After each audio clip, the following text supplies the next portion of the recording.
This program is brought to you by the partners of A Rood Awakening International. Help others find truth.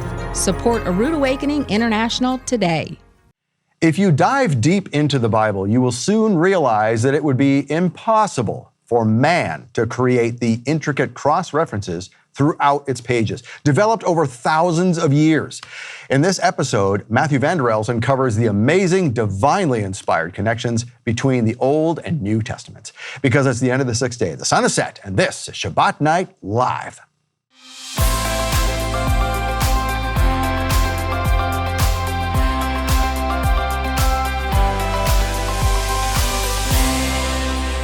Shabbat Shalom, Torah fans. It's Shabbat Night Live with Michael Rood. If you research the Bible to any degree, you know this to be true. There's no way that man, over thousands of years, could create the impossibly uncanny connections you see in the scriptures. In his fourth and final episode of Traps in the Bible, Vander Els shares some of the most intriguing connections he's found that will have you shaking your head in amazement. But first, we're into a new month on the astronomically and agriculturally corrected biblical Hebrew calendar. It is the first Shabbat of the third month, Omer Day 42, which means we are just 1 week away from Shavuot. Wow. How about that, Angie Clark? Crazy. It is crazy. Wow. Yeah, 1 week away. 1 week away. Yeah, a little more than 1 week away because it's on Sunday, right? Sunday, June 8 is actually Shabbat Shavuot. Shalom, Well, Shabbat anyway. Shalom, yes. It's Shavuot is on June 8. We've just crossed into a new month here. And so Thursday technically would have been the 40th day of the counting of the Omer, which means that's the day Yeshua was ascended. Yes, Yeah. ascended. It was the Ascension Day. And so can you imagine what the disciples have been through? I mean, okay, so their leader just went up into the sky. There's angels saying, don't worry about it. Go and do your job. We'll be back in a minute with the gift that he promised you. Mm-hmm. They've seen a resurrection. They've seen Yeshua resurrected, but then They've seen graves open. Other people resurrected. Okay. Walking around. Before that, there was a crucifixion of their leader, then earthquake, never mind the temple being in shambles with the veil being torn in two. Some stuff's happened this month. That wasn't over the span of a year. That was 40 days. Right. I'm sure the ones walking around and the disciples were like, I'll be glad when this surprise gets here. I'm ready. I've had enough of this. Now, speaking of which, okay, so the other people that were raised, we aren't told in the Bible, how long were those people walking around? Did they die 100 years later? Yeah, right. Obviously they had to die again. Yeah. Just like Lazarus. Lazarus would have had to die again. And that's another thing we're not told. When did Lazarus die again? For good, kind of thing. Yeah. Crazy stuff. Right. And can you imagine all the lives that, people who saw this happening? Not just the disciples and Yeshua and the people raised, but the loved ones that were left behind to bury the dead. Oh, gosh. And here's the dead. Hey, I'm back. There was probably a lot of parties going on. Boy, talk about. Yeah, crazy stuff. So yeah, obviously, I think we mentioned last week that they being the disciples, must have been knowing that something big was also going to happen on Shavuot. Absolutely. Because how could all this happen and we got another feast coming up? I mean, there's something going to happen. Right. So. Right. Crazy stuff. So anyway, so that is all this month on the calendar. And speaking of the calendar, this is such a cool calendar. This is Women of the Bible. Mm-hmm. There's the cover right there. And what we did was recreated what all of these women of the Bible may have looked like. Yes. Last month was really cool because we had to come up with a 90-year-old pregnant woman for Sarai. I love that. Yeah, that's how are you going to find that picture? You don't. You just make it. You make it, right. And so there's Ruth and all of these women, they look a little bit similar. Mm-hmm. Because, well, of course, they're Middle Eastern women, right? So it's all Jael. Oh, that's a crazy one. She's holding a big nail because she's the one that drove the nail through the temple of the guy. So, yeah, that's some crazy stuff. Beautiful. But anyway, yes. So a new month, and you can get this calendar still.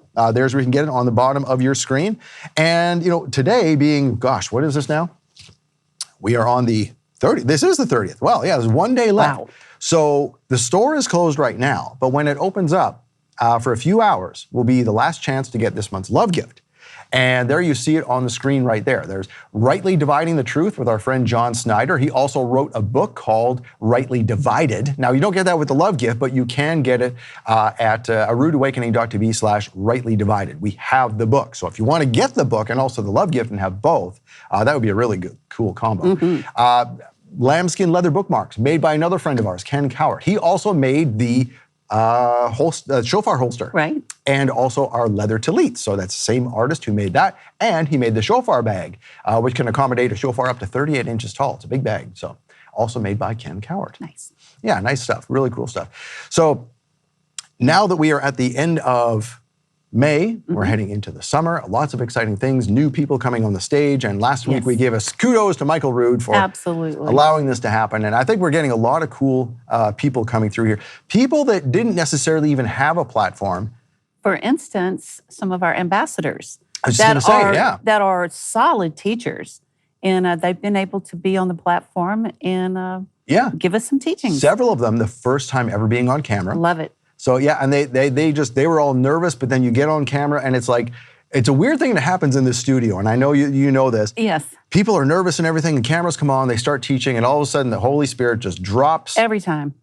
The nervousness goes away and they just teach like it's the most important thing they're ever delivering. So it's like, it's the greatest thing. And we've learned some really neat things. And we're going to learn more because we have lots of people on the slate, lots of things we recorded in here that are not released yet.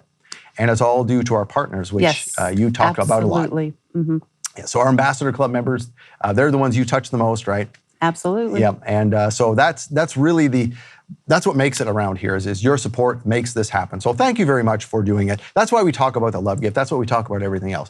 And we're not apologetic about it. I mean, this needs to happen, and you get to be a part of it. That's how you get to be a part of the ministry. You get to support what happens. You're the gasoline for the engine. So thank you for being the gasoline to the engine. Okay. All right, so Matthew Vander Els uncovers the amazing divinely inspired connections between the Old and New Testaments in this fourth and final episode of Traps in the Bible. That's coming up next. But right now, we're going to do the bread and the wine with Michael Rood.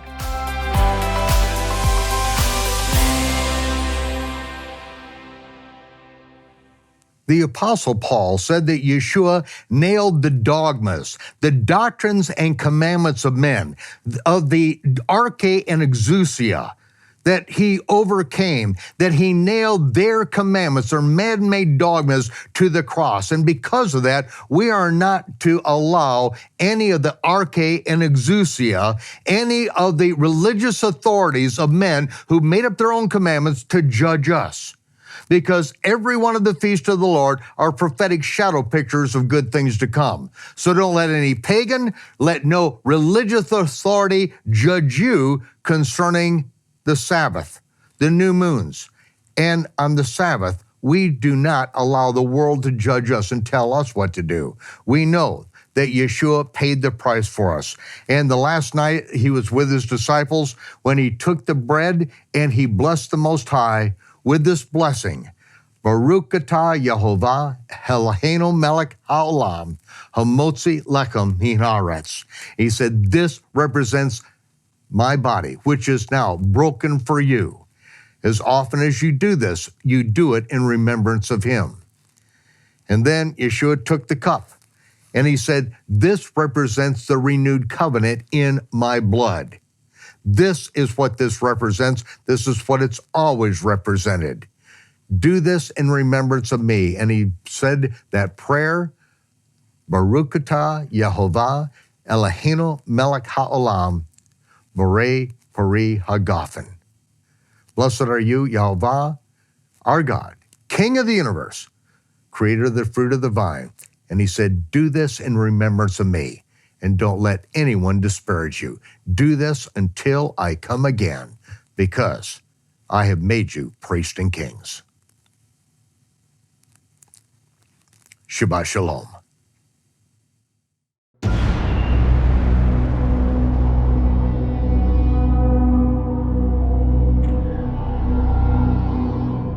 "18 years ago or so, I was in Canada. I've been here in this country for 15 years, and well, my wife and I were just exploring Torah, and one of the first teachings we saw was something from Michael Rood, by the way. And we were in our church still at that time. We were leaders in the church, and we were beginning to share our excitement with others about what was going on, what we were discovering about the Torah. And the pastor felt a little bit threatened by that, and so he decided to have one of his instructors from his Pentecostal college come in and undo everything that we had been spreading around the church. And that guy's message, I remember to this day, was Yeshua and the Torah. Never the twain shall meet. Well, we're going to reverse that today with Matthew Vander Els. Welcome, Matthew. No, Scott, it's great to be back. Thank you for having me. You know, you've told me this, the title you want to use here was Yeshua and the Torah, and that immediately brought me back 18 years ago. We need to undo that damage because Yeshua and the Torah will never be separated. Oh, for sure. Rather than never the twain shall meet. So just explore here what you have for us with this, the Yeshua and the Torah. What are we talking about here? So many times we run through the Bible and we go through the Bible, or we've been taught that the Torah is done away with, right? And it's done away with why? Oh, because Jesus came. And it's such a misinformed assertion. And the thing about the assertion is, like even Christian professors, seminary professors and scholars would never agree with that statement. Like they would never say the Torah is done away with, because in the grand scheme of the Bible and the story of the Bible, it has to be there. It is part of the story. Not only that, it's where we get the foundation it's where we get the foundation that Yeshua uses as a launching pad for the Sermon on the Mount. But we still have this type of rhetoric, I suppose, in some areas of Christianity, and it's sad. And so I wanted to kind of jump in and talk about the story of the Bible and why the Torah is such a big deal. But not only that, how we find Yeshua in the Torah and in the story of the Bible. And we're going to do that mainly by focusing on the core origin story of Israel that we see echoed throughout the entire biblical story, and that is the Passover. And so, yeah, it's good. Hopefully it'll be edifying. Okay. I'm excited about it. Well, this should be fairly obvious too, I think, once we get through the story. I should hope so. I should hope so. And when we approach the Bible, and this is my soapbox, we have a lot of assumptions typically that we approach the Bible with, the New and Old Testament, about how it was written and so on and so forth. And the more that you study the Bible, the more you start to see things and notice patterns like we've discussed. Like, wow, there's a story, but then there's a story underneath the story. And then there's a story underneath this story that's linking another story that's at the other end of the Bible. And they're kind of riffing off of each other. And that's intentional. It's not a Bible code. It's intentional guidance or inspiration of the Holy Spirit through the authors of the Bible. And so one example, like we assume the Garden of Eden, okay? It's an awesome story. Tells about Adam and Eve and this talking snake and fig leaves and all kinds of fun stuff. But we typically read that as just historical narrative, right? When it's talking about that story, but it's been framed also to remind us of a later story of Israel being taken east into exile, when they too choose to eat of the fruit instead of obeying God, right? And so you have these two stories underneath the story. It's like, oh wow, that's because Babylon's east of Israel or Judah. East of Eden. East of Eden, exactly. And so that's the whole, we have these connections. Another one is Noah's Ark, the flood story. It's awesome, right? And so we sometimes read the flood story as just being about, the flood narrative. Like that's what it's about, it's historical narrative. And yeah, sure, of course, that's the story of Noah. But it's also the story of the new creation story with a new Adam that comes forth, right? I mean, the Bible's just incredible in the way that it has layers, like an onion, right?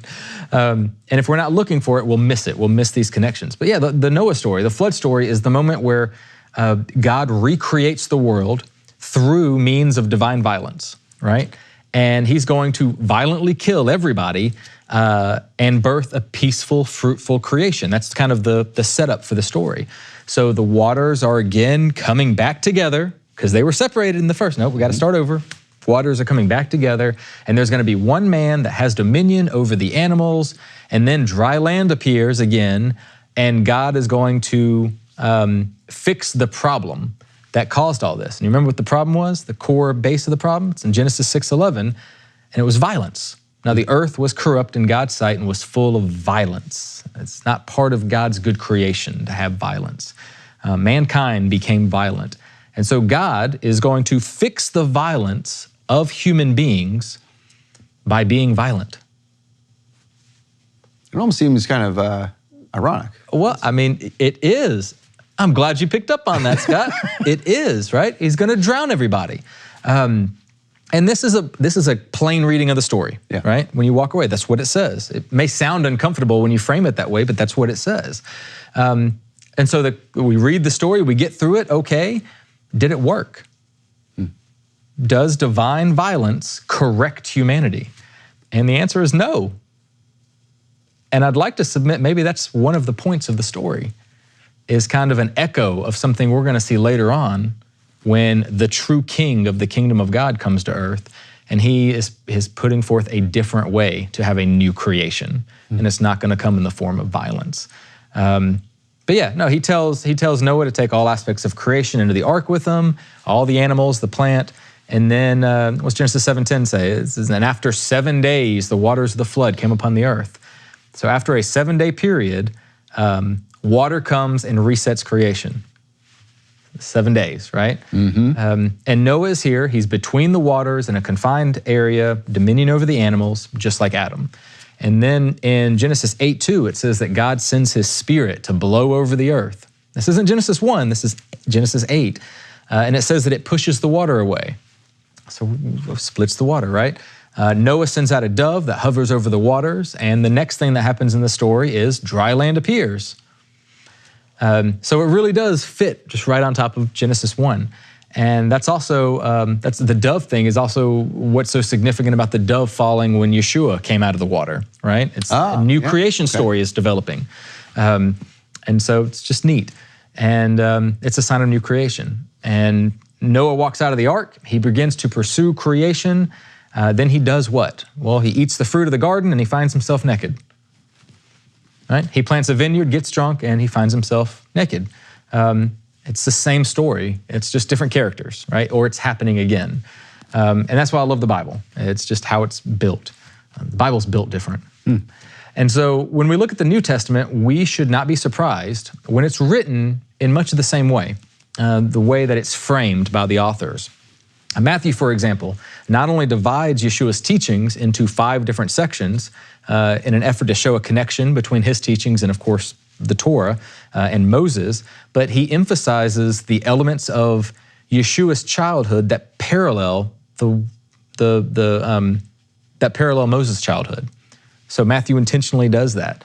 Matthew wants to portray Yeshua as being the new greater Moses that was always destined to come. The one likened unto Moses, the true prophet that will deliver the trueness of the Torah in a way that will actually blossom and bring forth goodness to all humanity. And so, yeah, Matthew slides in these connections to Moses, one on top of another. And so, let's see here. Yeah, so we have a few examples here. But after Israel left Babylon, that was, I think we spoke in the last message, that was like the lowest of the low, right? They're in Babylon, they've lost everything, they're high point, they're nothing now, they're slaves, if you will. And they get sent back to their land, and now their land is nothing. Like they went to rebuild their temple. So Nehemiah wants to rebuild the temple, and Ezra, they didn't even have gold for the menorah. They made it out of tin, right? Like bare bones. This is not a good look for us. And so prophets begin to come before, during, and after the exile, and they began to speak of a time when there would be a new greater exodus, right? And Jeremiah specifically. There will be a new exodus that comes that will not be like the exodus where God brought you out of Egypt, but it will be something greater than that. And there will be a greater Moses that leads it. And it's on these prophecies that Matthew specifically, but the New Testament authors really launch from to show that. The Apostle Paul was thoroughly impressed by the believers in a Macedonian city known as Berea because they were diligent in their examination of the Scriptures. But what does it mean to be like the Bereans? If they searched the Scriptures daily, then the answer's somewhere in the Scriptures. So there has to be a directive that comes from the Scriptures. And sure enough, it's in the Torah. In this month's Love Gift teaching, Rightly Dividing the Truth, author John Snyder presents an easy-to-follow procedure to test everything against the Torah in order to rightly divide the truth. This teaching is not for sale, and it's not available anywhere online. Instead, we'd like to give you this teaching as a thank you gift for donating to A Rood Awakening International. When you donate $50 as a love gift in May, you'll get Rightly Dividing the Truth, with John Snyder on DVD, Blu-ray, or streaming on the michaelrood.tv app. Donate $100 and you'll get Rightly Dividing the Truth, plus a pair of genuine lambskin leather bookmarks, handmade by North Carolina artisan Ken Cowart, featuring the 2 sticks of Israel from Ezekiel 37. Donate $300 and you'll get Rightly Dividing the Truth, the lambskin leather bookmarks, and a custom embroidered shofar bag, suitable for shofars up to 38 inches tall, also handmade by North Carolina artisan Ken Cowart.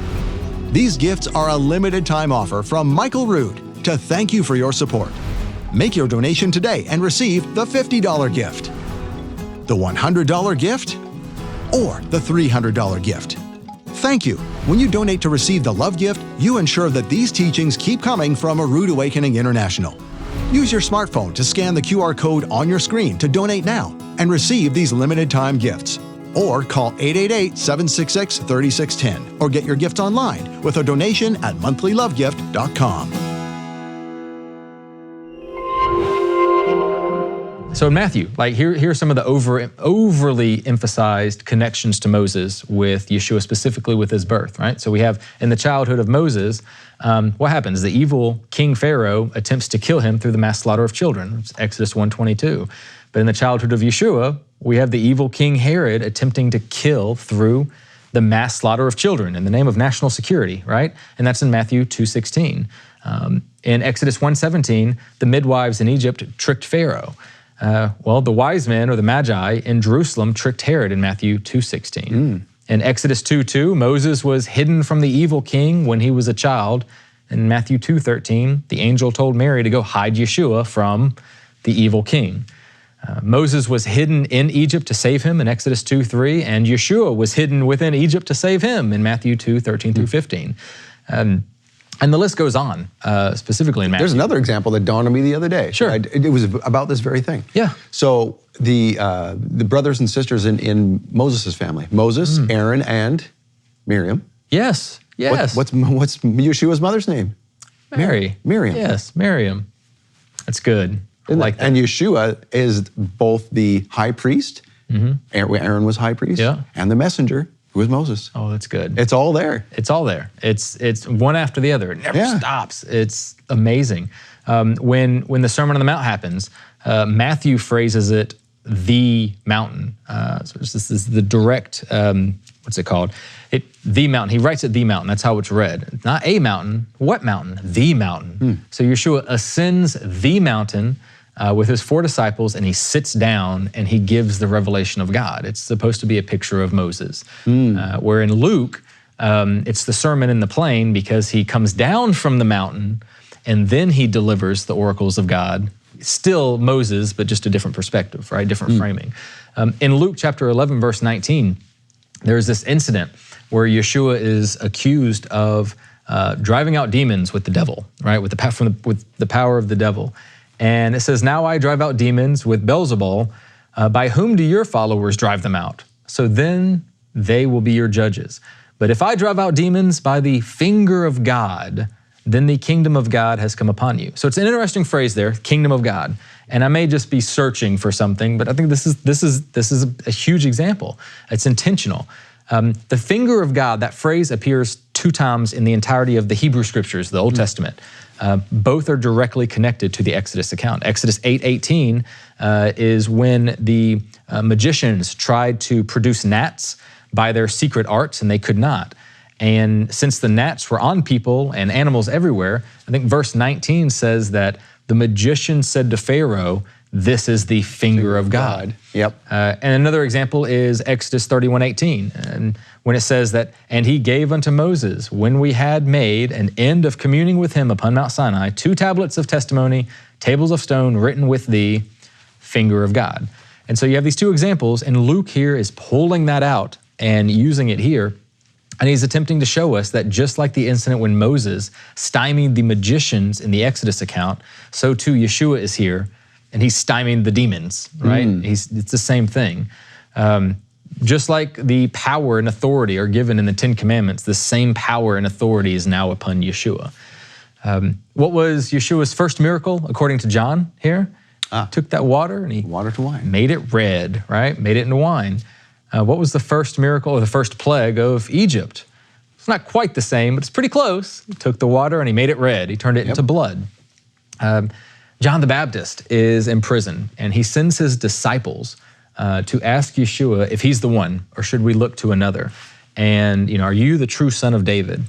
And Yeshua says, you know what? Tell them that the blind see, that the lame walk, that the deaf hear, right? And that's a quote from Isaiah 35. And that's significant because if you go back to Isaiah 35 and you read the whole chapter, Isaiah 35 speaks of the day when God's kingdom will finally engulf the world. Like it's actually going to happen. It's actually going to happen. And it says, here it is. So in verse 5, Isaiah 35, then the eyes of the blind shall be opened, the ears of the deaf unstopped. Then shall the lame man leap like a deer, and the tongue of the mute sing for joy. Waters will break forth into the wilderness, and streams into the desert. The burning sand shall become a pool, and the thirsty ground springs of water. In the haunt of jackals they will lie down. The grass shall become reeds and rushes. And then verse 10 here. And the ransomed of the Lord shall return and come to Zion with singing. Everlasting joy shall be upon their heads, and they shall obtain gladness and joy, and sorrow and sighing shall flee away. All right, paradise, heaven, right? Yep. Heaven on earth. It's a chapter about the greater exodus that Jeremiah talks about and Isaiah talks about, when God's kingdom will become manifest once and for all. And we will run into it as the ransomed ones, as the redeemed slaves. That's what Yeshua tells in just a few words. That's the message he gives to John the Baptist. Yeah, I'm the one. I'm the one. The greater exodus is coming, and it's here. And I love that. That's just, we gloss over so many things, and if we just realize the greater story that's being told and the impact of the things Yeshua said, it's crazy. He answers showing everything that he's doing in his ministry is initiating the greater exodus spoken about by the prophets. Well, even like you talked about the plague. So the first plague and the last plague, we'll talk more about this some other time, but I've noticed that all of the plagues of Egypt, Yeshua, in his miracles, reverses the curse of each one. For example, the first one is what you already mentioned. The last one, what was it? Darkness, death. What happened at Yeshua's crucifixion? Darkness and death. Yeah. And then redemption after that point, right? Because of the blood of the Lamb on the doorpost, now there's freedom. It plays in perfectly. Oh my goodness, yes, it's amazing, and that's a question I had for so long before I understood the story within a story within a story, right? We talk about Yeshua died so that our sins would be forgiven, and we could have communion with God, right? That's your typical. To sum it up, what you hear in the church, which is true. It's not untrue at all. But I always wondered, I'm like, okay, well, Passover wasn't about forgiveness of sins, though.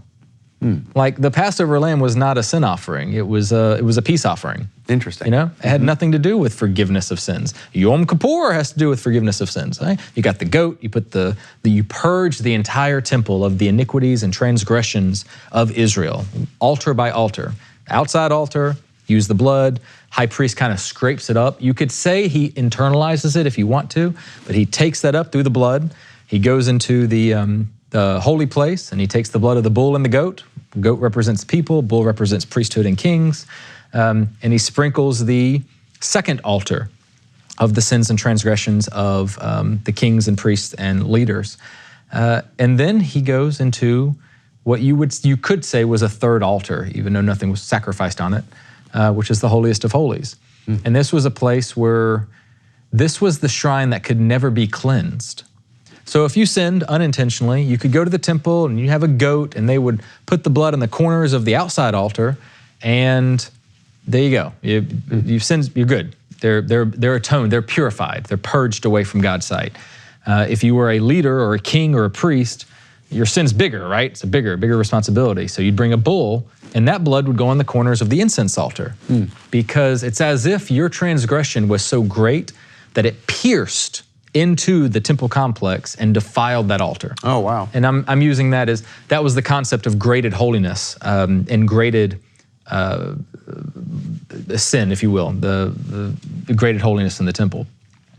But there's one sin in the Torah that you can't bring a sacrifice for, and that's intentional transgressions. Intentional, malicious sin, there's no sacrifice for that anywhere in Leviticus. But how do we get that away from the sight of God? And we say the sight of God, as they understood it. Because that type of sin penetrates the temple to the very core into the throne room of God.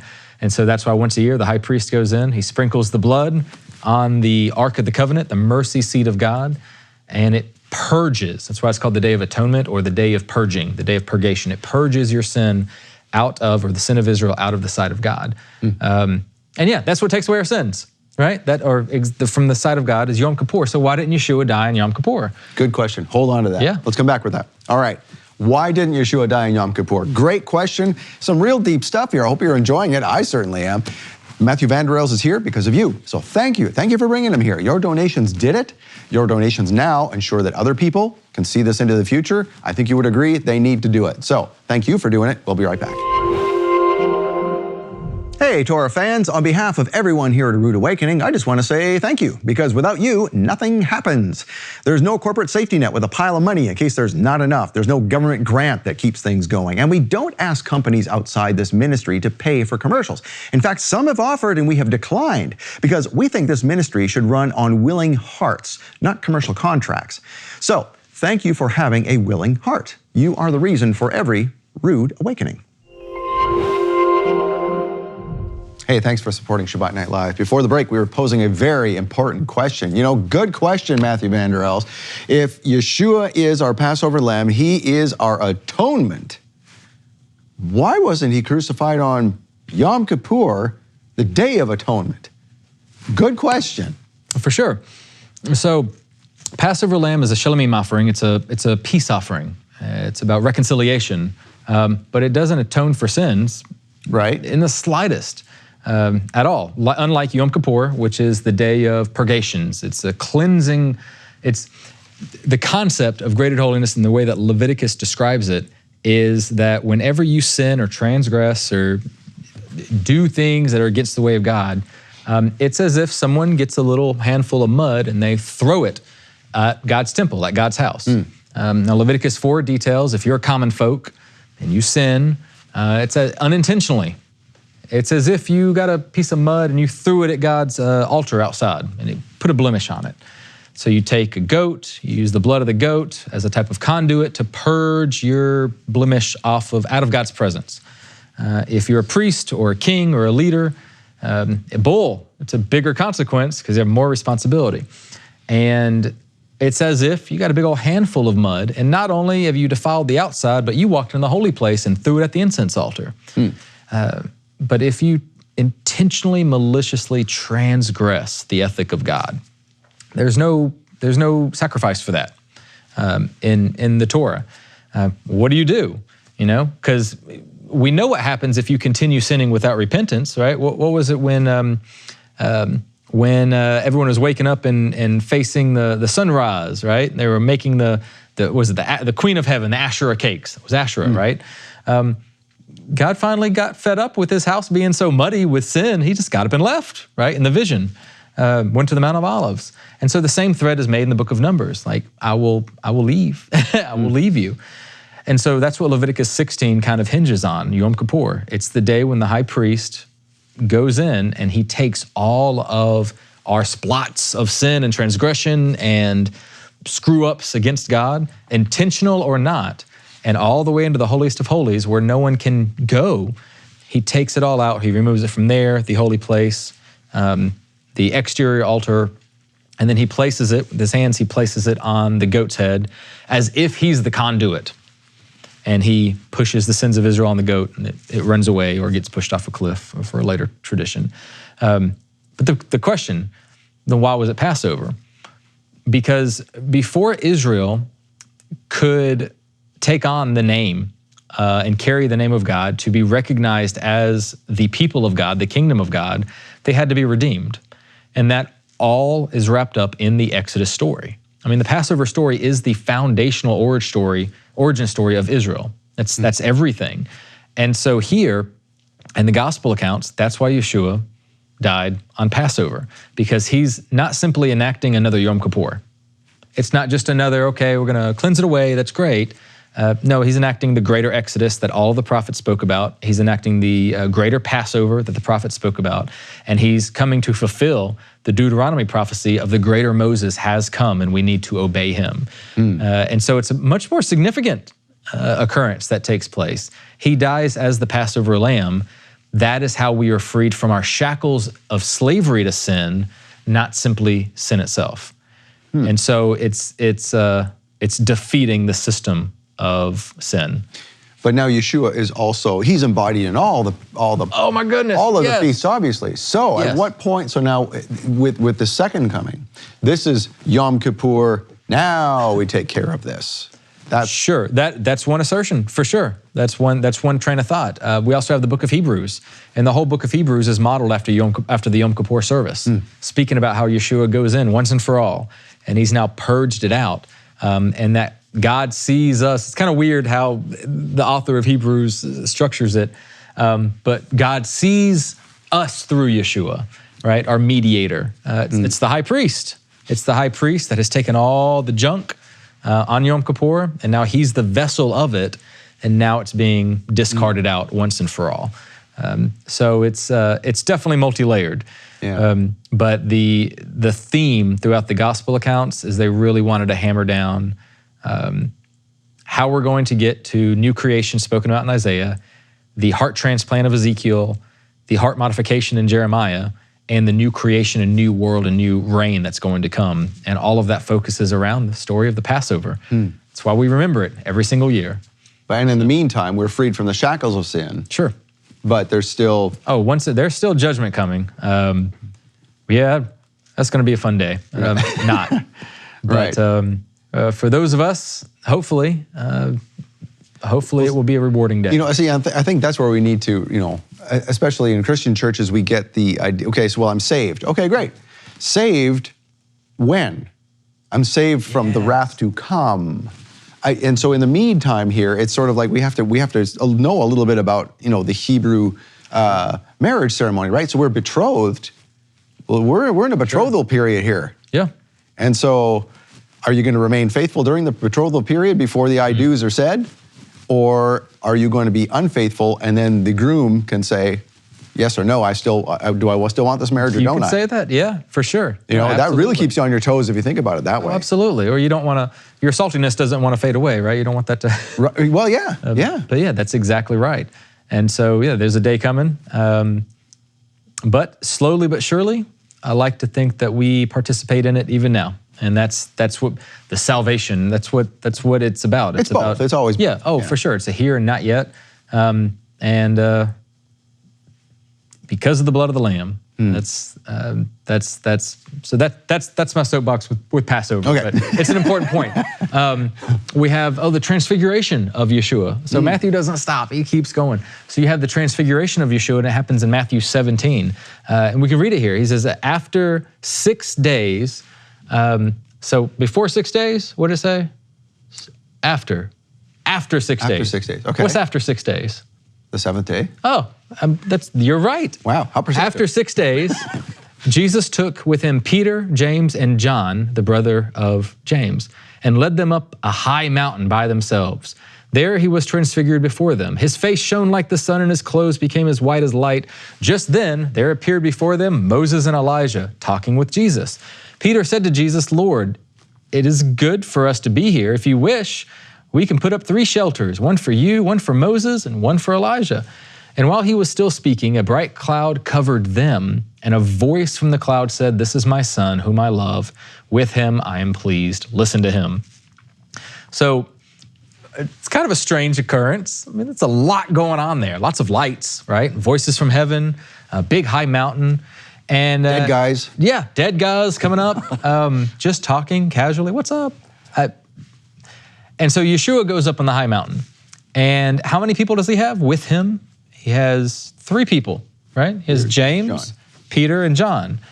And it's funny because there's another time where someone goes up on a high mountain and they take 3 people with them.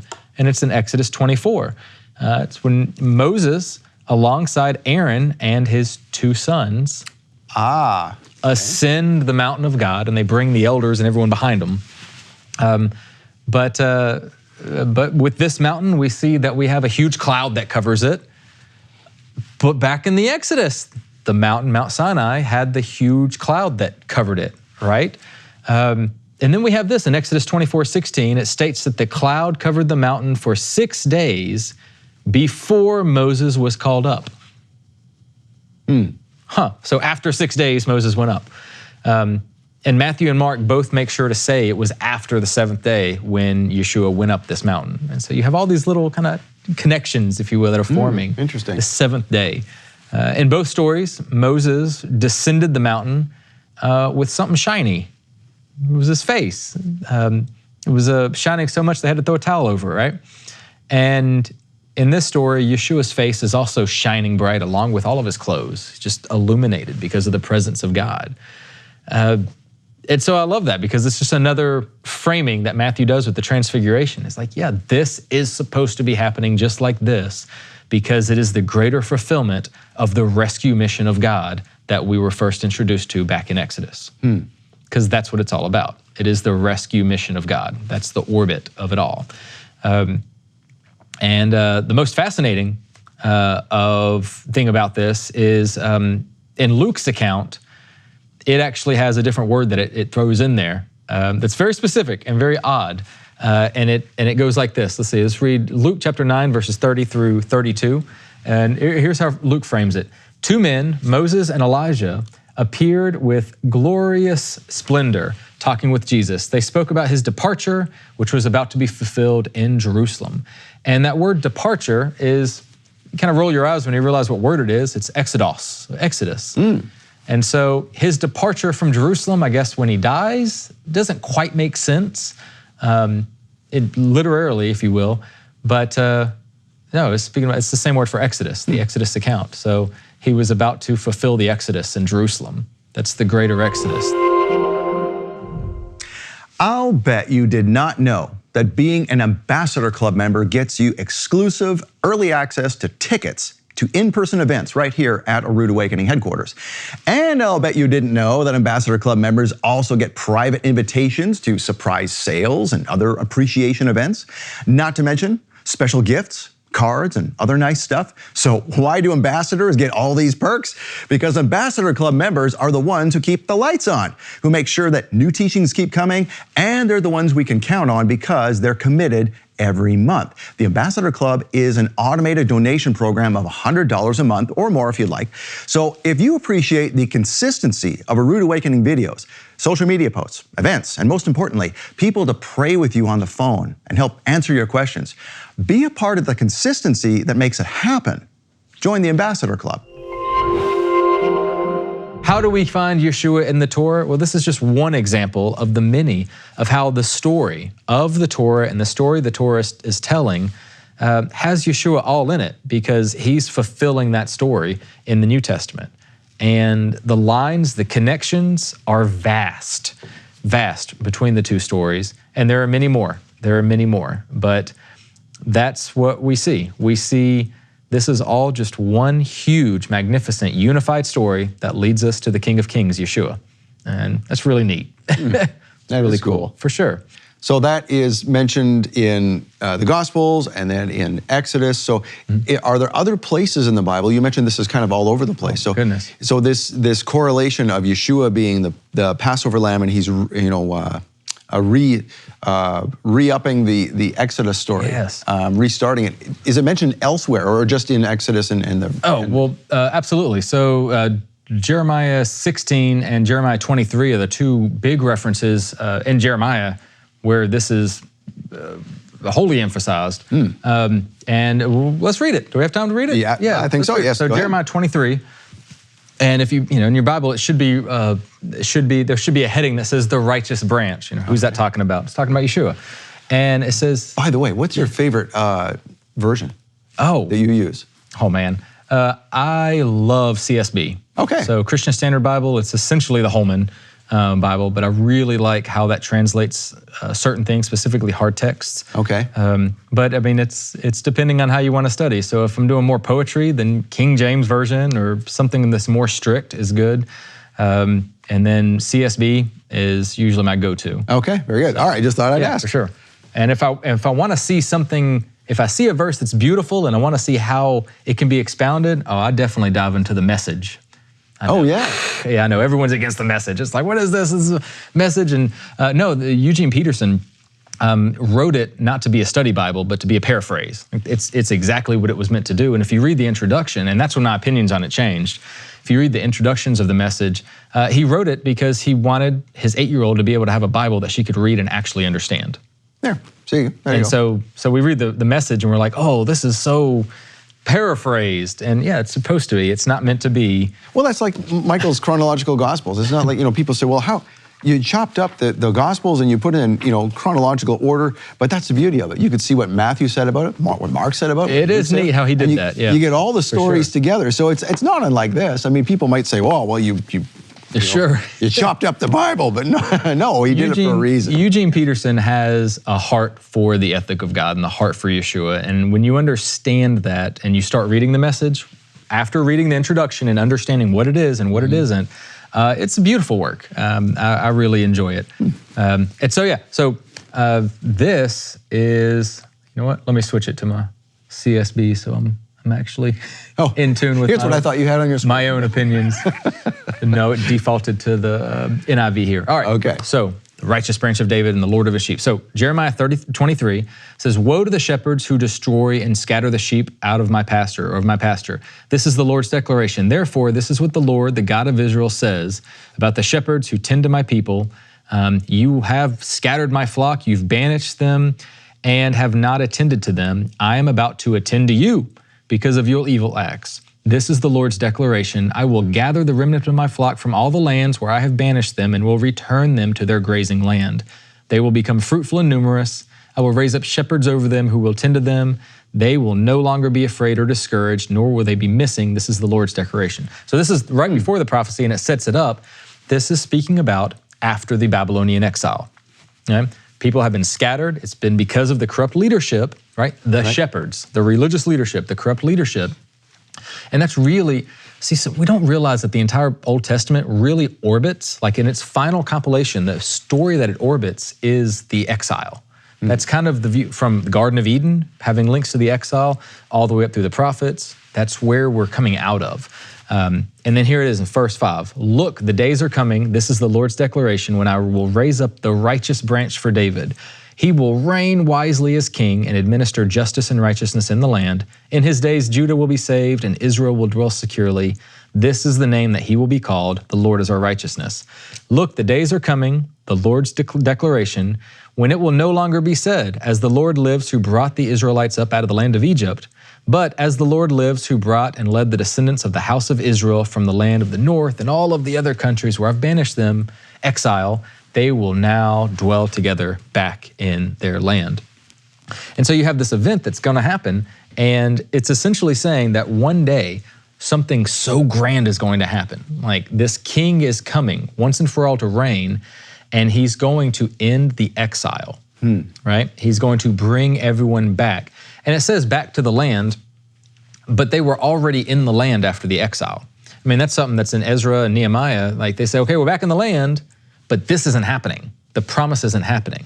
It's not about the land, it's about the communion of God. And if you will, the scriptures call going into the land being in God's rest, right? Okay, so land is not necessarily a piece of dirt. I don't know. I wouldn't think land is associated with being at the place that God has called his and being in communion with God. Because if you don't have that, then what good is the land, right? In the biblical story, in the reference for the biblical story. But you also have something else tied in here. It says that this exodus that happens will be so great that it will eclipse the first exodus. Like the Passover land in Egypt will not be remembered because of this greater Passover that is going to come where this king is going to enact the reign of his kingdom. You get it? You kind of feel in the direction. And this is the prophecy of the greater Exodus that I believe Yeshua has brought fulfillment to. That Passover, the grandness of the Passover that occurred on Calvary didn't simply free us from slavery to Pharaoh and the oppressive powers of Egypt. It has freed us, at least the claim of the New Testament, it has freed us from the shackles and slavery to sin and the oppressive powers of the world. So we have an option to opt out of those things while still remaining in this reality. And that's amazing.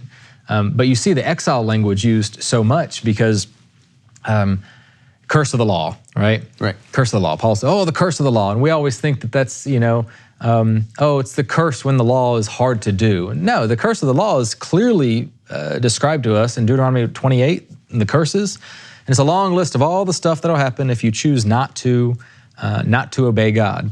And Leviticus has one too, and Leviticus actually is a reversal of Eden, if you read it. It's pretty neat. But in Deuteronomy, the climactic point or the high point of all of the curses is verse 64, and it's exile from the land. That is the curse of the law. That is what takes place when they turn their back on the promises of God and their loyalty to God and the blessings of God, is they get vomited out of the land. They've lost the land, and that is the curse of the law.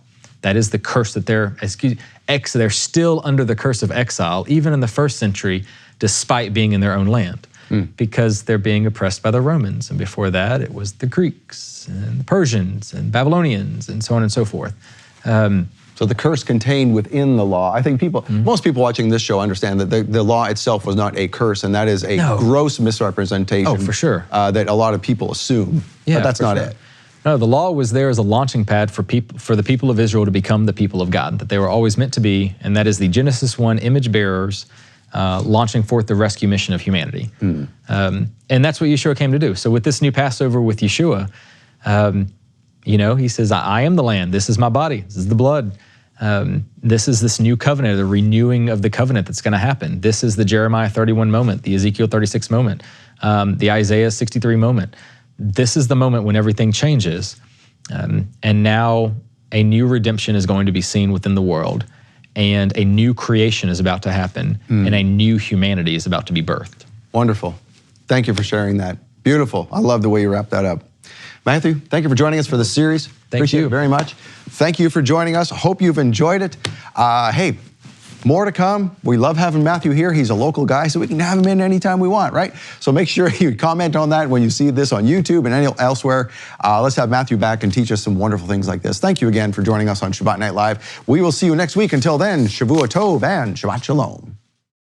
Whenever and wherever you are watching this broadcast, it represents hundreds of man-hours of production and post-production, and then it goes out to the world in several different languages. Why is this possible? It's because people like you support this ministry. We do our best to get this out freely to the entire world. Freely you have received. Now, this is your opportunity to do as Yeshua said, and freely give.